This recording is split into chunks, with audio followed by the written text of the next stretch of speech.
15 ലക്ഷത്തിന്റെ മയക്കുമരുന്ന് പിടിച്ചു. കവറത്തി ഐലൻഡിനെ ലക്ഷ്യമാക്കി നീങ്ങിക്കൊണ്ടിരുന്ന ഒരു ബോട്ടിൽ നിന്ന് കസ്റ്റംസ് ഓഫീസർ രാജശേഖരന്റെ നേതൃത്വത്തിലുള്ള സംഘം 15 ലക്ഷം രൂപയോളം വില വരുന്ന ഹെറോയിൻ തുടങ്ങിയ മയക്കുമരുന്നുകൾ പിടികൂടി. കള്ളക്കടത്ത് സംഘത്തിലെ 3 പേരെ അറസ്റ്റ് ചെയ്തു.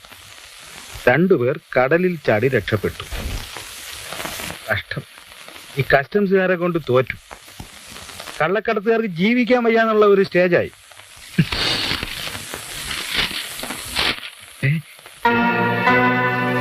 മയക്കുമരുന്ന് കള്ളക്കടത്ത് രാജാവ് അനന്തൻ നമ്പ്യാർ ജയിൽ ചാടി. മദിരാശി ആസ്ഥാനമാക്കി കള്ളക്കടത്തും കൊലപാതകങ്ങളും നടത്തി കുപ്രസിദ്ധി ആർജിച്ച അനന്തൻ നമ്പ്യാർ ഇന്നലെ വെളുപ്പിന് സെൻട്രൽ ജയിൽ ചാടി കടന്നു കളഞ്ഞു. തമിഴ്നാട്ടിലും അയൽ സംസ്ഥാനങ്ങളിലും അനന്തൻ നമ്പ്യാരെ വീഴ്ത്താനുള്ള വല വീശിക്കഴിഞ്ഞുവെന്ന് പോലീസ് കേന്ദ്രങ്ങൾ വെളിപ്പെടുത്തിയിരിക്കുന്നു.